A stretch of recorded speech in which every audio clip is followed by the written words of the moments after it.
I'm trying to think what I would do if I could cast a spell on the internet.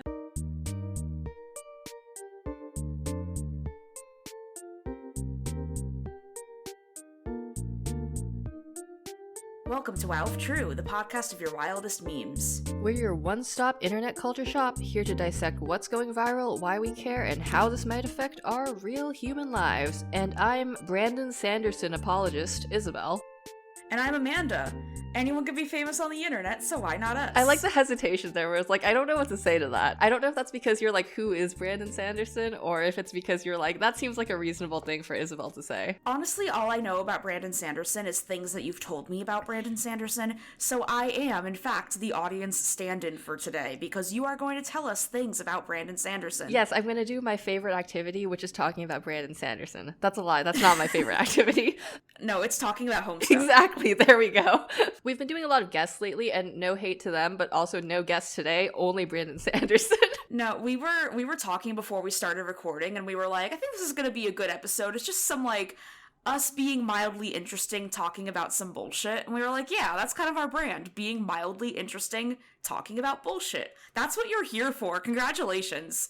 I don't know what choices you're making, listener, but you're clearly making great ones, especially if you're a Patreon patron on patreon.com/wowoftrue, where you can get exclusive bonus content. Amanda, anyone who's listening to this podcast for the first time has already turned it off. God fucking damn it. Okay, but yeah, today the guest is I'm recording in my new apartment, so the new apartment is the guest, and also my beloved boy, Kaladin Stormblessed, is a guest. I don't know who that is. That's okay, but he's my son. I'm saying son in the way that Tumblr people call people their son, which is he's Blorbo from their shows. Honestly, okay, actually, so yesterday I was at Trader Joe's, and I did see Allison at Trader Joe's, so I saw Blorbo for my shows in that way, because Allison, our beloved editor, is Blorbo for my shows. But second, there are these, like, frozen garlic cubes that I really like, because I don't like talking about garlic. Like, I don't what like... was the segue here? Oh, okay, go on. No, so I don't like chopping garlic, but I want fresh garlic in my food. So buying these frozen garlic cubes is a happy medium. This podcast is sponsored by frozen garlic cubes. I was just going to say, this podcast is not sponsored by Trader Joe's, but Trader Joe's if you want to hit us up. Yes, but I was with my friend Zoe, and I told her all about these frozen garlic cubes, and I saw them, and I was like, it's Blorbo from my shows. Did Zoe know what you were talking about? I think she just kind of went with it, which is most of our friendship, but, like, truly that is what came up in my brain, because you've poisoned me with this fucking podcast, is I saw the frozen garlic cubes, and I was like, it's Blorbo from my shows. I'm so glad I could do this for you. I'm so glad that this is the effect that I have on the universe. Anyway, tell me about Brandon Sanderson. Yes, okay, I promise this is actually culturally relevant and not just the last, 5 minutes of this podcast, which was banter, but that's what you're here for. It's fine. So, the highest grossing Kickstarter of all time was achieved, basically, I think when this comes out, 2 weeks ago, by Brandon Sanderson. So there's been actually a decent amount of journalism on this because he raised an absurd amount of money. I will tell you how much money in just a few seconds. So what I want to focus on here is actually how the hell did he manage the highest grossing Kickstarter when he's a fantasy author Amanda has never heard of, other than through me. Breaking that down in the sense that it's what created this perfect storm, I think is kind of interesting. But also, you're Craig from Under a Rock, so let's have the too long to read first. So, Brandon Sanderson is a fantasy author who is a fucking giant in the field, so I'm actually surprised that Amanda has only heard of him through me. It's I know his name, but I cannot tell you a book that he wrote. See, that's shocking because he's written so many fucking books, but also because he's one of those authors that nerd boys really like. So I'm just really surprised that nobody you're friends with in the nerd boy way has been so Brandon Sanderson. So I guess I'm the nerd boy in your life. Yeah, I mean, I feel I don't know if I really read nerd boy fiction, except that I do unironically love The Magicians by Lev Grossman, which is truly about a misogynist nerd boy who, over the course of 4 books, or I don't know how many are in the series, becomes not a misogynist. I like The Magicians. I like my horrible boy. He sucks so bad. Yeah, I mean, the thing about Quentin in The Magicians is that, horrible things happen to him because he's a horrible boy, and it's that Lev Grossman writing him is aware that he's a horrible boy, and it's not just damn, this author has no self-awareness about how it's fucked up to write an 18-year-old boy who meets a woman and then, like, directly, like, immediately looks at her boobs. But also that's what 18-year-old boys who are shitty do. So it's accurate. Hi, this is a WoW True Book Club. Yeah, no, I felt like as if that book was very much about, like, becoming a better person, but also making just horrible mistakes that you do when you're too smart and you're in college. My favorite thing about The Magicians is that as a woman, I can say that I love it, and then the misogynistic critiques, then it's like, okay, well, I'm a woman, and, like, I think that the misogyny is intentional and is part of the character's growth. But then when men say they like The Magicians, they're like, but you know, like, the character growth, am I right? And I'm like, haha. Yeah, I feel like this is also like this is basically the Fight Club dilemma, right? Like, if you're a woman, you can say you like Fight Club, but if a guy says it, it's like, Anyway, back to Brandon Sanderson, because this is relevant. This is timely, yes. And The Magicians has not been timely for years. Except when I read it last year, that it was super timely, because I read it, and I'm important, and the world revolves around me. Well, we weren't making this podcast then. Actually, we might have been, I don't know. We were. So Allison's gonna have a fun time cutting stuff out. No, Allison, keep The Magician's sidebar. It's important to the context. People like our tangent. People tell us they like our tangents. Anyway, okay, so basically Brandon Sanderson writes epic fantasy. If you've heard of Wheel of Time, which has a big Amazon show right now, sidebar, I think the Amazon show is just okay, but Wheel of Time is one of those, like, large fantasy epics that basically, like, characterize the genre if you're within the genre, and also the guy who was writing them, Robert Jordan, died before the last 3 books could be written, and Brandon Sanderson stepped in to write the last 3. He's also... That's insane. Yeah, no, like, it's crazy. The whole situation was crazy. It was also, like, devastating for, like, 14-year-old me, because I was like, fuck, the guy's dead. We're not gonna get more books. But then, Brandon Sanderson. So he writes epic fantasy. He's the author of the series, The Stormlight Archive, which is, like, these, like, 1,000-word tomes that he's halfway done with. The larger thing that he does is that he is basically writing all of his works in a shared universe that you only realize after you've read, like, 2 or 3 of the books in, like, the different, like, series, and then piece together the fact that, oh, these all work kind of in the same way. Like, the original principle, like, magic system of it, like, branches out into all of this stuff. It's more complicated than this, and I'm explaining it very badly, but basically what I'm saying is that this man writes, like, 4 books a year. No, yeah. He has the craziest output of any author that I know of, other than, like, insane web novel people. So that's the context you need for this. He's insanely prolific. And he did a Kickstarter, which was basically to raise money for the distribution of 5 fantasy books that he secretly wrote during the pandemic, along with a bunch of swag. Like, just, like, merch and shit. And in the first, like, couple days, it immediately broke the goal. And in the last, like, 12... So it's been up since, like, about March 1st. And I don't know why I list there. It's been up since March 1st. And the Kickstarter has, of today, March 12th, raised $27 million as of this morning. That's so much fucking money. It's actually $27,722,105 to be exact. Oh my god. You're just reading off what I wrote. He's closer to 28 million than 27 he's gonna hit 28 million by the end of today. The previous highest grossing Kickstarter was Pebble Time, which is basically a fancy nerd watch, in 2015, which raised $20 million. So he's already beating it by $7 million, which is kind of an insane amount for just the distribution of his books and also just, like, random merch stuff. So that's absurd, right? That's absurd. That's absurd, and not gonna lie, I thought Pebble Time would be, like, an Adventure Time spinoff. But I have a question for you. What number do you think is higher? The amount of money that the Brandon Sanderson Kickstarter raised, or the amount of money that people have donated to the Ukrainian government via crypto? Ooh, that's hard. I think actually the Brandon Sanderson's Kickstarter, because 27 million's a lot. And I feel like I would have, but then I guess if you're doing, like, little aggregates, maybe the crypto.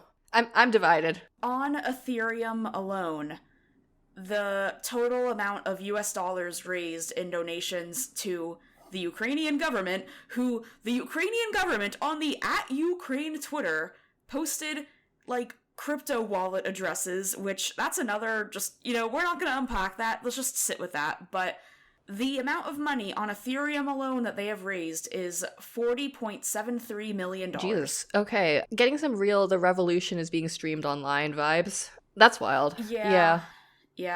We're all simply living in this. I don't know how to segue back from the Ukrainian government.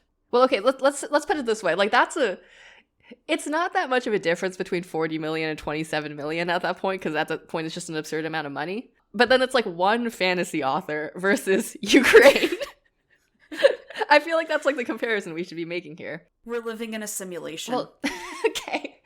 But the point I wanted to make about this is that two things. First of all, the writing community got very angry about the $27 million. Or not very angry, but angry. I feel like if that's what fans of Brandon Sanderson want to do with their money, then that's what they want to do with their money, and they're just mad because they're jealous. Yeah, I mean, it's partially that, but it's also, like, I get why people are frustrated when they see one white guy raising $27 million when small presses keep folding. Like, yeah. I see the frustration there, and it makes total sense to me.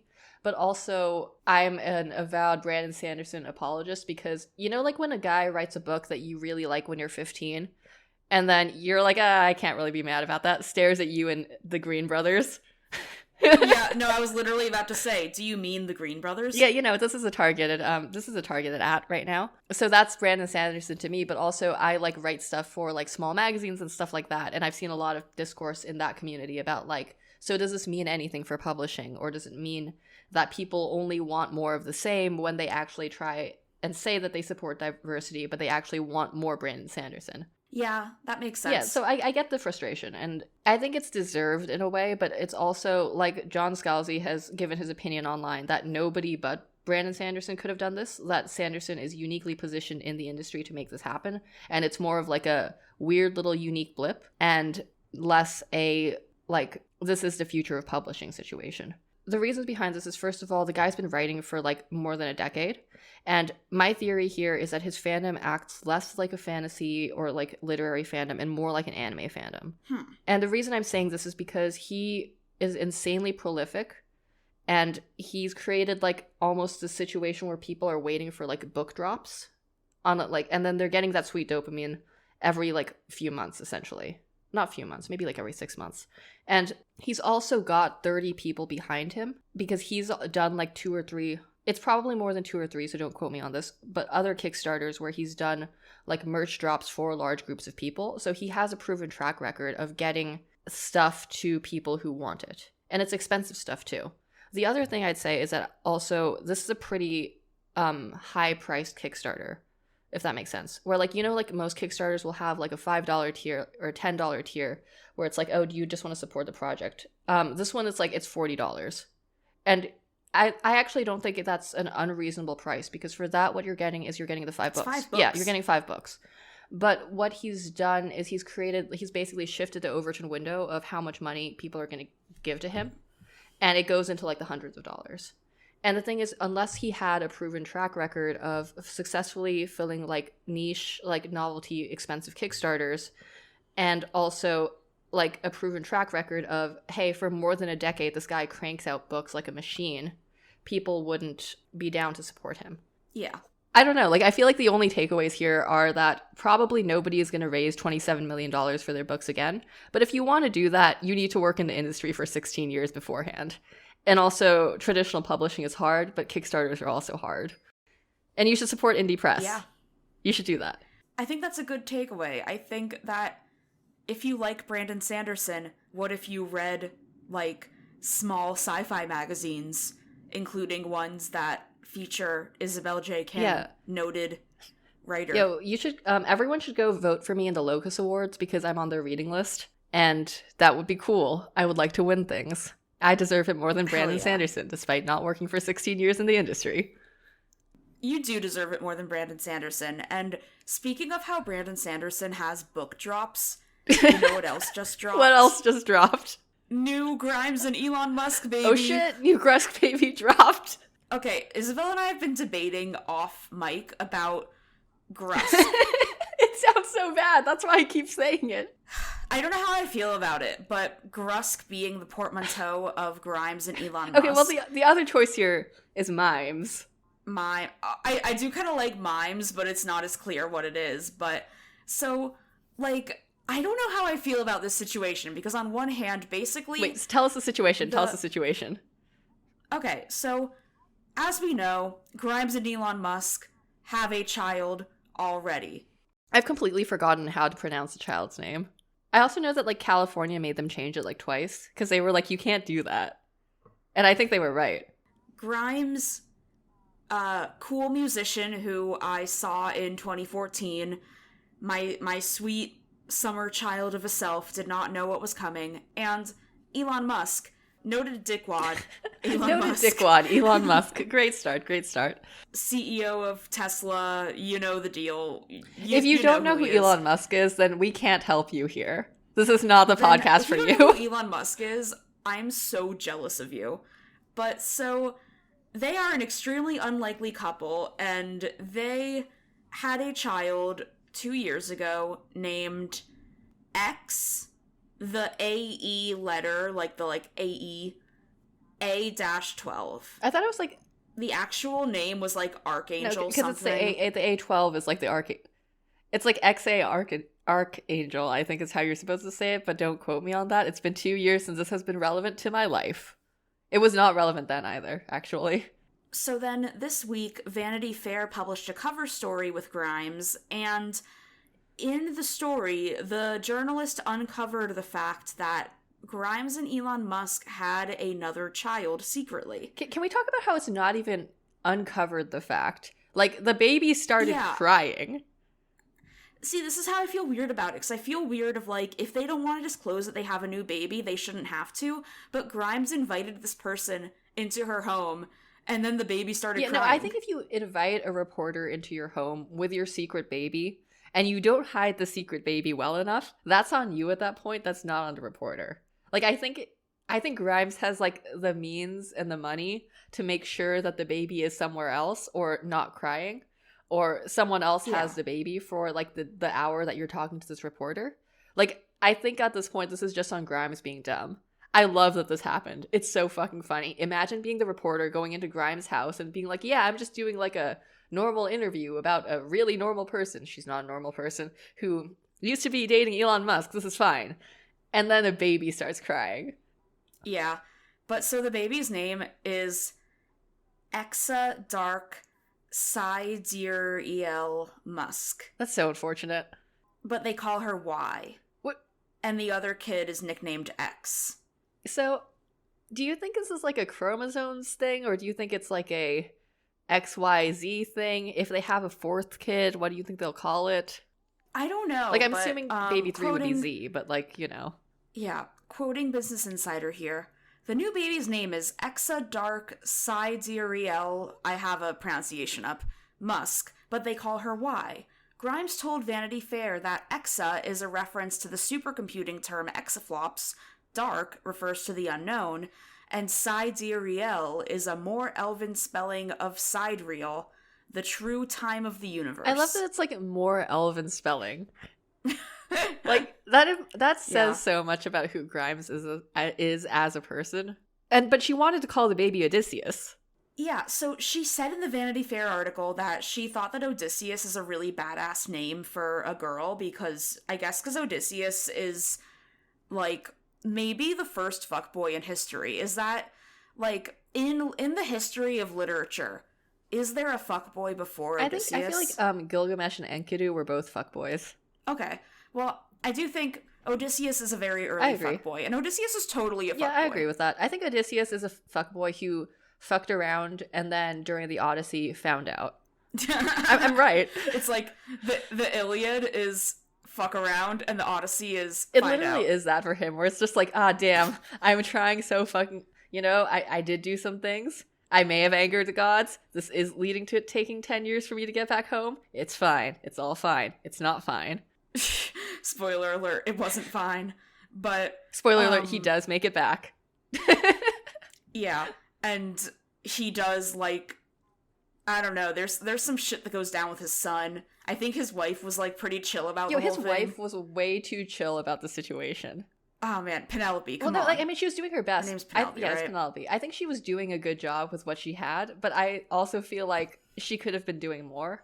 Yeah, there's, I don't know, like, Odysseus just, like, fucked around with Cersei for a while. Like, I don't know, man. Anyway, like, should you name your baby girl after that? I think that ethical non-monogamy, I think, is, like, okay when you don't know if your partner is dead or alive, but, you know, I don't know. Is that ethical non-monogamy? I feel like it's not ethical, but for, like, other reasons. And I think the reasons are that she was a witch who was turning his men into, like, pigs. Well, I think maybe it's not ethical non-monogamy because there isn't consent to be non-monogamous between both parties, because Penelope doesn't know if he's alive or dead. And there's no communication there because they were not able to communicate. If you're on a quest that the gods have, like, against you, where they're like, fuck you, you're never getting home, it's gonna take you 1,000,000 years. It's taking him, like, a while. Like, I feel like after year 5, you can fuck other people. Yeah, it's like, you know, just like, go get laid, Odysseus, it's fine. But anyway, should this be the name of a baby? See, my take is no, because of all the aforementioned stuff that Odysseus did. Like, I feel like he's not a good person to name babies of any gender after. Yeah, it's just very strange. But you know what's even stranger? What's stranger? I know what's coming, so I'm very excited. Grimes is no longer dating Elon Musk, and she is now dating Chelsea Manning. How do you think Chelsea Manning feels about Baby Y? I don't know. I think Chelsea Manning is probably just kind of, like, vibing. She's probably just like, I don't know, I've had a really fucking weird life. Like, this isn't that weird. And for those who don't know, Chelsea Manning was arrested for leaking confidential U.S. government documents about Afghanistan, but it was, like, really girl boss. Yeah, it was extremely, like, we stan queen shit. Why is she dating Grimes? How did they meet? How did any of this happen?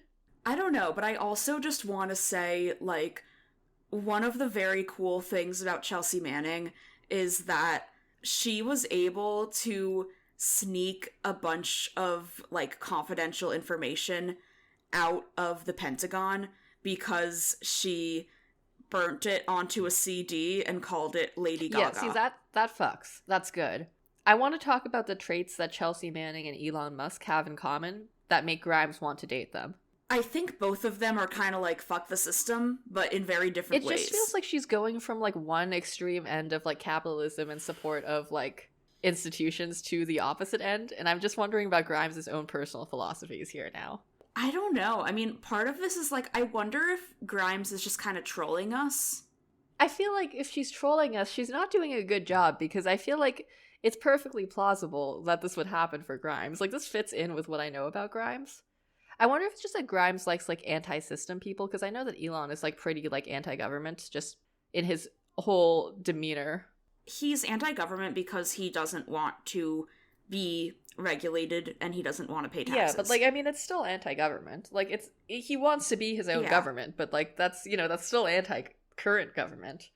In an attempt to cast a narrative arc on our podcast, last week, for reasons unknown to ourselves, we talked about Harry Potter and the Methods of Rationality, an absurd fan fiction that is, like, extremely long and left a very large mark on fandom at large. And somebody that is at Mary Sue Writer on Twitter posted the meme where it's like small domino, big domino, and the small domino is a TERF gets on a train to London in the early 90s, and the big domino is Grimes and Elon Musk welcome their second child. What's in the middle, you might ask? Can we unpack this bit? Yes. What is in the middle? Is it our favorite fanfic? A lovely Twitter user named @VHoss said, Rowling moves to London and writes Harry Potter. Eliezer Yudkowsky is inspired and writes Harry Potter and the Methods of Rationality, gets popular, and founds Less Wrong, which Less Wrong was like a rationalist forum. A user on those forums creates Roko's Basilisk, a thought experiment that Grimes and Elon bond over when they first meet. So basically, the thing that Grimes and Elon Musk bonded over was something that happened on the forum, Less Wrong, which is the forum created by Eliezer Yudkowsky, the author of Harry Potter and the Methods of Rationality, who, as we discussed last episode, was weirdly friends with Peter Thiel, one of the PayPal founders who now, like, funds a lot of right-wing politics stuff. It's not great. And Elon Musk was also one of the co-founders of PayPal with Peter Thiel. I don't know what kind of terms they're on now. I don't think anyone really cares. But, so, basically, Eliezer Yudkowsky caused all of this. What I'm hearing is that we have to go back in time and kill J.K. Rowling. I don't know if we can endorse killing people on the podcast, but also, like, what I'm hearing is one well-placed shot erases Baby Y from this timeline. I mean, what else do you think, what else would change if J.K. Rowling, like, maybe things would be better for trans people. I think things would be better for trans people, especially in Britain. I think there wouldn't have been the wizard renaissance after, like, all those books that were, like, trying to capitalize on Harry Potter's, like, fame. So I think YA wouldn't be as popular. I think Twilight still happens. So I think that part of the timeline is still okay. Interesting. Do you think, does the Hunger Games happen? I think the Hunger Games happens, because I think the Hunger Games was capitalizing on a different tradition. And also, like, Suzanne was, like, she was writing before, and, like, her other stuff was not really related to any sort of trend near Harry Potter.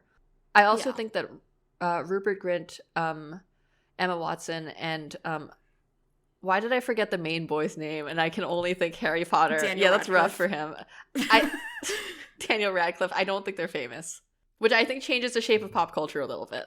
I think Rupert Grint is kind of like a Pete Davidson figure. Like right now, or just like he would have been? In this alternate timeline. I feel he's like the British Pete Davidson. Is that a better or worse timeline for him, do you think? I mean, probably worse.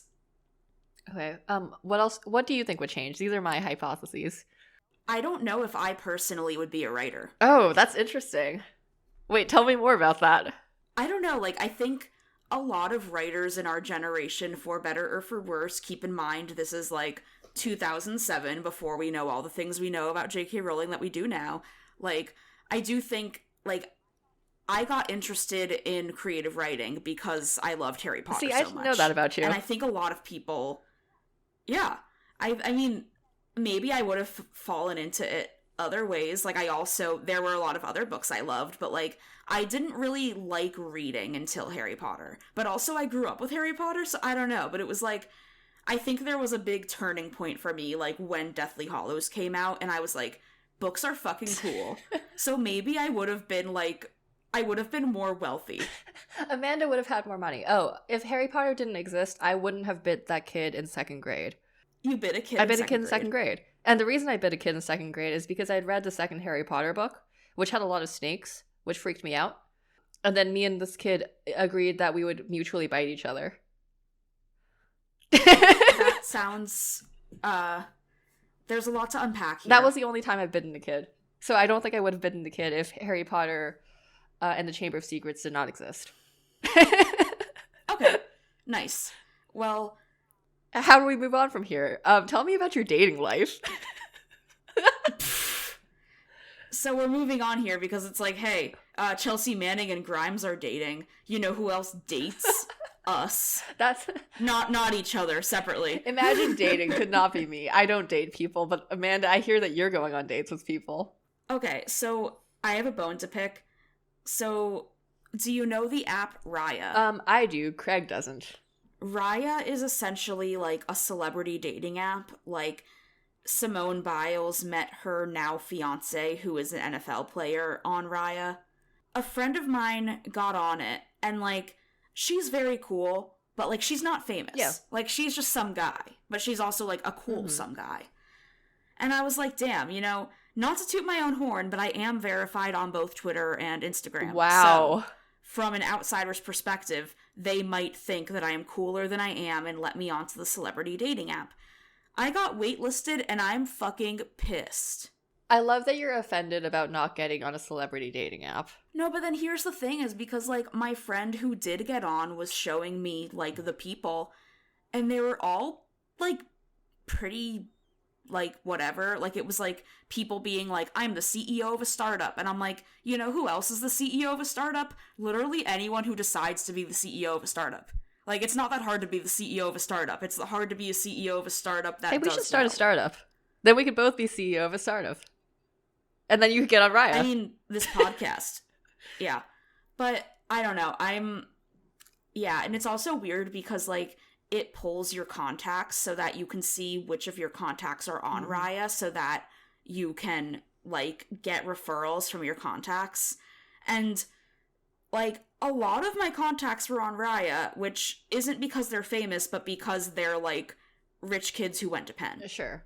So, like, what you're saying here is that there's, like, Raya is not really looking for, like, relevance as much as they are looking for hot people with money. I think the reason I didn't get on Raya is because I went to public high school. I think we should kill the Raya founders and take their place. But, I don't know. But then also the thing is that once you get accepted, then you have to pay $20 a month to use it. Wait, that's, like, a lot of money for a dating app. I know. I've never spent money on a dating app because I can't. But I spent a lot of money on Pokemon Go, so who am I to talk? See, I've actually spent money on dating apps because I wanted to see all my Hinge likes at one point. And I was like, I can have this as a treat.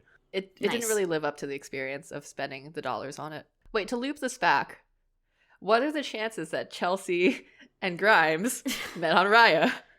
Hi. I like how long you, like, I saw the face journey that you went on there. And I was like, yeah, that's kind of how I felt too when I thought about this.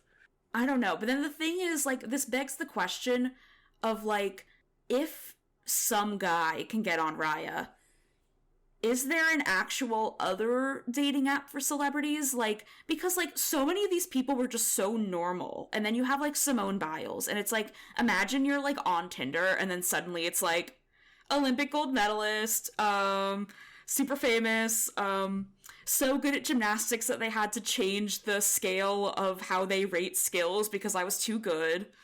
That's an interesting question because do you think Simone Biles only wants to date celebrities? I mean, I think it's just a matter of, I think that when you're at a certain level of celebrity prominence, it's kind of hard to date normal people, partially because they won't understand what your life is like and what you go through as a famous person, but also I think because there's just an inherent power imbalance. Like, I feel like if I were super famous and I dated somebody who wasn't super famous, I would be really insecure about, like, do they only like me because I'm super famous? Right, yeah. So, okay, I guess, like... Which, I mean, I am super famous, so this is something I face in my daily you life. have a podcast. Just kidding. You're verified on two entire platforms. I know. No, I'm totally joking. But I did go on a date this week, and, overall the date was like, I'm really good at making friends on dating apps, and I was just like, hey, this person's really cool, but, like, I don't really want to date him, but, like, I think he's really cool. But we were at a board game cafe, good first date spot, except that then there's the pressure of, like, figuring out how to play these obscure board games, and then it's like, oh god, I can't look stupid, but also, like, are these instructions of this weird indie game written that well? I don't know. But we were playing this card game called Coup, where basically you're staging a coup against, like, CEOs, and then, like, I think one of us made a joke about Elon Musk, and then in my head I was like, oh, Elon Musk. Did you know Elon Musk and Grimes had another baby? And he was like, what? And then I was like, oh my god, bestie, let me tell you. And then I told him, like, all the Elon Musk Grimes gossip. And he has not contacted me since this date, which was 2 days ago. And I wonder if that's why. You know, I feel like you blew his mind with that information, and he was just not ready for it, and he needed to retreat. Yeah, I think that makes sense. I know too much. Yeah, he was like, this girl knows too much. She's too, like, versed in the pop culture, the forbidden lore. I don't have room in my brain. I need to figure out how Coup works. Yeah. I mean, Coup was a pretty fun card game. I would recommend it. I think as a two-person game, it was a little too straightforward, but I think that with multiple players, it would have been very interesting. Yeah. So there's an interesting thing that I have going on with my dating apps, which is the fact that I put the podcast on my dating app profiles. Amazing. To get more listeners, obviously. But it's led to this weird situation where some of the people I've gone on dates with have listened to the podcast before meeting me. And then they'll talk to me about it when I go on the date, and I never know how to react. And I'm thinking about taking the podcast off because of that, but it's too funny a bit to leave it there. No, we need the sweet, sweet downloads. Well, but see, the thing is, like, I go on a lot of first dates with people, and I never follow up. There's one guy that I kind of wish he would follow up with me, and if he's listening to this, bitch fucking text me. But, like, my paranoia is that I go on these first dates with these guys, and then they keep listening to the podcast after I never talk to them again. Like, that's a weird dynamic, right? That's a weird dynamic. I don't know. I think that this is just how we get more listeners, and ultimately how through having a larger audience, we become more able to monetize our podcast. So we profit off of these men. So what you're saying is that this is very girl boss of me. Yes, this is very girl boss of you. Okay, have you seen that one girl who's like posting what she's eating in the bunker? Yes. Yeah, that's pretty girl boss. It's really weird to watch. I feel weird watching it, but also I feel like it humanizes people. I don't know. It is really interesting, the concept of, like, people saying, like, this is the most online war yet. And it's like, okay, but, like, literally the next war after this, because god fucking damn it, there's gonna be a next war because we live in a society. Like, every subsequent war is gonna be the most online war. So it's hard to tell if this is really particularly interesting.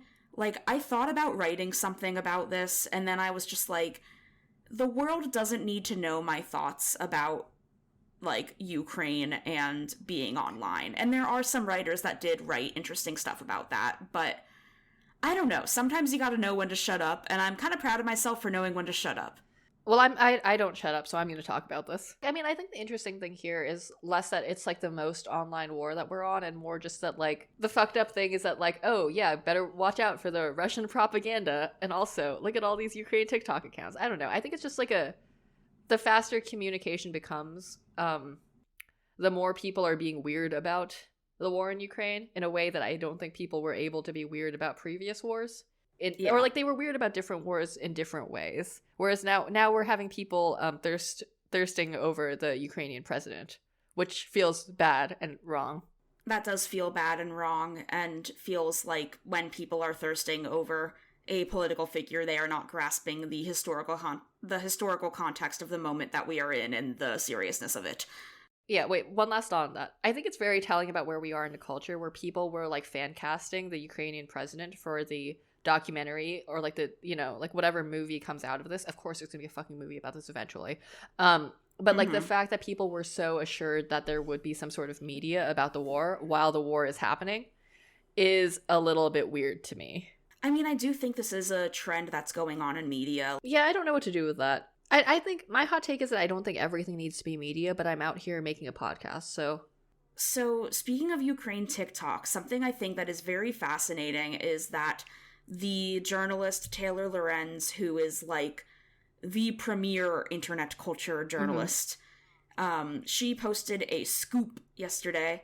She got a scoop that the White House briefed 30 TikTokers about the Ukraine war to help them understand more about, like, what's going on, like, how to use their platforms to, like, combat misinformation about the Ukraine war. How do you feel about that? You know, I feel pretty neutral about that, actually. Like, I think that makes sense, but it's weird that we're in a place in the culture where this is a thing that's happening. Do you know what I mean? Where it's like, for a long time, TikTok wasn't, like, mainstream or was seen as, like, a silly thing.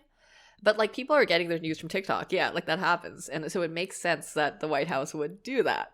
But that's weird. Yeah, and I mean, even if we want to throw it way back to, I believe, like, episode 8 of this podcast, when we talked to Organizer Memes, who is an anonymous progressive political meme account that also, like, encourages people to unionize and shit. Like, wild times, memes for good. Organizer Memes is great. But something that they've talked about a lot is how, like, if Democratic candidates want to be successful, they need to be on TikTok because that is where young voters are. And that is, like, how you reach them. And only recently did the Democratic Party make a TikTok. And Organizer Memes, like, subtweeted them about that. And then people got mad about it. And I'm like, no, but, like, Organizer Memes is right. Like, it's kind of insane that the Democratic Party only just is now on TikTok. But, like, I don't know. I think that it's smart for the White House to acknowledge the fact that this is where young people are getting their news. It's kind of like when they worked with Olivia Rodrigo on, like, spreading information about how COVID vaccines are safe and that people should get them if they are able to. Mm-hmm. Yeah, no, like that makes sense to me. This is all, I'm just kind of like nodding like, yeah, this all makes sense. But it's also like, damn, we do live in a society where like TikTokers are being briefed by the White House about like a war. Yeah, welcome to 2022. The simulation has gotten very weird. Okay, as an aside on that, I like, just because you mentioned one of our earlier episodes, one thing I really like about our podcast is that since we do this kind of like on a bi-weekly basis, you get to see how the internet has evolved over time. Where it's like at the beginning of, I think like this time last year, we were like, yeah, so TikTok, and now we're like, oh, people are getting briefed by the White House on TikTok. Yeah, that is very funny. Also, this time last year, I don't think I had a TikTok. Because remember, like, at the beginning of the podcast, I was like, I can't make a TikTok because I'll lose control of my life. And I do have to say that I did make a TikTok, and I have not lost control of my life. Speaking of Taylor Lorenz, who wrote that article about the White House briefing TikTokers, woof. So there's been so much drama on writer Twitter about Taylor Lorenz, and it's all very stupid. And there's one bit of this drama that I wanted to talk about because I think it is kind of relevant to what we talk about on the podcast. But so basically there was this Business Insider article about how New York Times reporters are frustrated about how they're not really, they're kind of limited in what they're allowed to do outside of work, like what projects they can take on. Like, I think, like, if I worked at the New York Times, I probably couldn't do this podcast while also being a New York Times writer, and, like, that's sad, because, like, people should be able to pursue those projects if they want. But so, in that article, they quoted Taylor Lorenz, who used to work at the New York Times, but then very recently just moved over to the Washington Post, and basically, she said, younger people recognize the power of having their own brand and audience, and the longer you stay at a job that restricts you from outside opportunities, the less relevant your brand becomes. I think she's right. Like, that's a pretty tepid take. Yes. Like, that sounds regular. Yeah, sure. Yes, but old people journalists on Twitter got so fucking mad. Like, why? It was, like, yeah, like, I also think what she said was pretty tepid. Like, I think that, especially for you and me as, like, 25, 26-year-old writers, like, we understand that you need to have a brand, and that having a brand and having an audience actually does give you more professional opportunities, and that's just kind of, like, the name of the game at this point in media and creative work. It's literally about, it's about, like, you know, you have to be on your Sigma grind set. Not to paraphrase something that one of my cousins who's a consultant told me, but, like, yeah, you need to think of yourself as, like, a package. And that's a fucked up thing to say, but we live in capitalism, right? Like, you need to bring something as, like, your personality with a capital P to make your brand with a capital B. Something Hugh Brandity. Anyway. So Maggie Haberman, who's a New York Times reporter with, like, over 1 million followers, she's known for her reporting on the Trump administration. She was one of the people that got super pissed. Why is she so mad about this? I don't know, but it's like, you have a brand too. Your brand is that you're somebody who covered the Trump administration and was a talking head in a lot of things for covering the Trump administration. This all ties back because this relates to the second best thing I saw on the internet this week, the first best thing being a knuckle tattoo that says chutzpah. That's pretty good. Yeah, I see why this is first best. Which, for the Gentiles out there, chutzpah is an 8-letter transliteration of a Yiddish word that means, like, kind of like, if you have chutzpah, like, you got balls. So is this better or worse than just tattooing balls on your hand? Better because it's culture. Did I microaggress you by saying that? No, you didn't. I microaggressed you by, like, thinking that gochujang is spicy.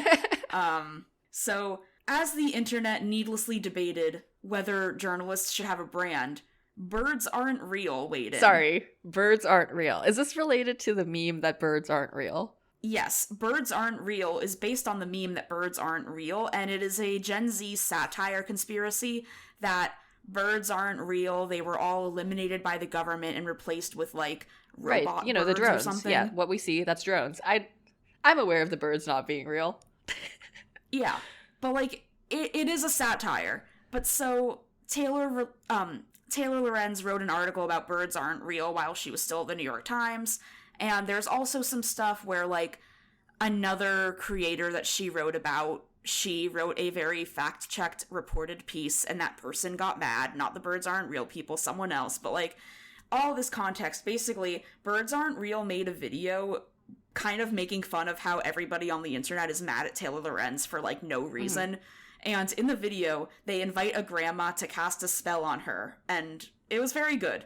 This has gone, okay, that sentence that you were telling me has gone on so many places. Like, oh yeah, so birds aren't real. And then a grandma casts a spell on her. Okay, sure. I guess this is where we live. I feel like today's theme of the episode has been that the simulation has gotten extremely weird. I think that's the only connective tissue that we have. If you were able to cast a spell on something internet related, what would it be? What sort of spell? Like any sort of spell? Yeah. I mean, I'm boring. I would want us to have more Patreon patrons. This is now an ad. This has been an ad the entire time.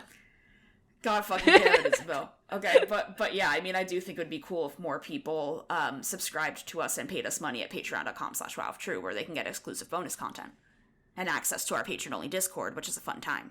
I'm trying to think what I would do if I could cast a spell on the internet. This is kind of a joke answer. This isn't actually what I would do, but I would bring Club Penguin back from the dead, like zombie style. Like, let's resurrect Club Penguin, but then it's like Pet Cemetery, where it's like, you're not supposed to resurrect things that are dead. So it's gonna be Club Penguin, but like gore. Like Zombie Club Penguin. Yes. That's good. I like that. And on that note, if you like this episode, tell a friend. Word of mouth is how we grow. Thank you to all of our patrons, and shout out specifically to Zoe, Bray, Andre, Thea, Brian, and Gabriel. If you want your name in the above or in our Twitter header, seriously, I will edit in your name into Twitter header. Like, that's not a bit. That's part of our Patreon tiers. Anyway, slide right into our Patreon at patreon.com/wowoftrue. Shout out to Allison Mills, beloved audio editor who we keep giving bad drafts to. I'm so sorry. And to graphic designer and Canva warlock Eric Silver, who made our logo, and Sam Rizer, who made our podcast music. You can find us on Twitter as @WowofTruePod and Instagram and Facebook as @WowofTrue. Had your 15 seconds of internet fame, have opinions on birds being real? Slide right into our Twitter DMs and tell us about it. Until next time, let's get weird on the internet.